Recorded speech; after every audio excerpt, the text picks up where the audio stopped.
This segment of Panther Sports Talk is brought to you by Lincoln Savings Bank. At home in Iowa, at work for you. The UNI football team used all three phases of the game to beat South Dakota last Saturday. After a first quarter touchdown by the visitors, the UNI defense shut down the Coyotes the rest of the game. 8 tackles for a loss were highlighted by Carter Schultz's 2 sacks and Isaac Ellis's 2 tackles in the backfield.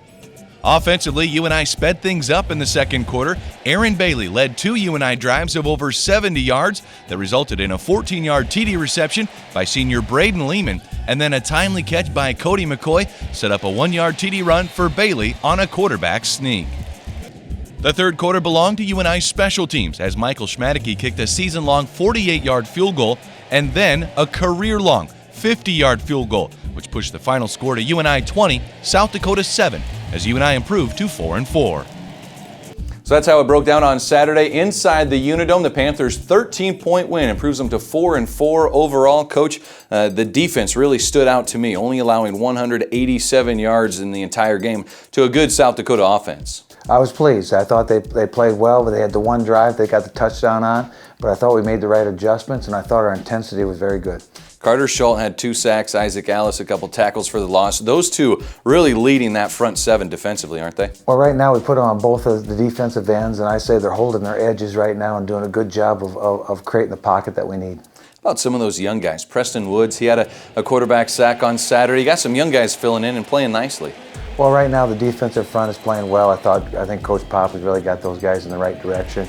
I think we got some coverage sacks where we're doing a good job downfield and buying a little bit more time for guys to get the sack. Coach, the secondary playing well. Also, DeAndre Hall, another interception.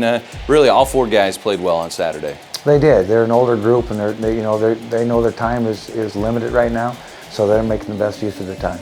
Offensively, finally, Aaron Bailey, not the leading rusher. 3 good guys running at running back with Savon Huggins, Tyvis Smith, and Bailey, a good job on the ground again. Well, and that's what I was pleased about probably on the offense is the balance of using the running backs the way we did throughout the whole offense. Malloy played some receiver. Darian Miller was at the slot. Running backs were carrying the football. So as a group, they were well over 100 yards rushing, but individually, of course, they all had their day.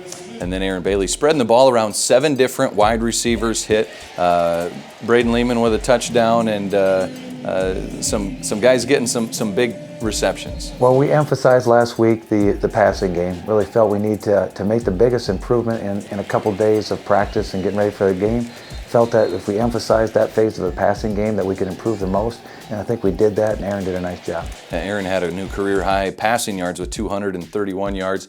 What's maybe the thing that you've seen him grow the most in that passing game this season? Well, of course, the more he's on the field, the more comfortable he is, and maybe he felt that since he didn't have to, look over his shoulder or anything like that, he gets in rhythm of the game, that type of stuff. So who knows what makes it happen on game day, but I just know I felt that we had a good plan for him that he could execute. Coach, you have to be happy with your special teams. Michael Schmadeke makes a 48 and a 50-yard field goal, and Sam Cooter with that punting foot just pinning the Coyotes deep all day. I would say those 2 were the players of the game. One, you look at the 2 kicks, 2 3-points, 2 bombs, 50-yard field goals, and that separated the game because that would have been, otherwise it's 13-7. And then the other aspect was Sam Cooter's 2 punts that ended 50-some-odd yard punts that go out the 1-yard line. It took them out of their offense because you couldn't execute their whole offense on the 1-yard line. So between the 2 of them, I felt they really sealed the game. Got it done in all 3 phases. The Panthers are going to need it in all 3 phases once again on Saturday as they have Indiana State coming in. We'll preview that game coming up later here on Panther Sports Talk.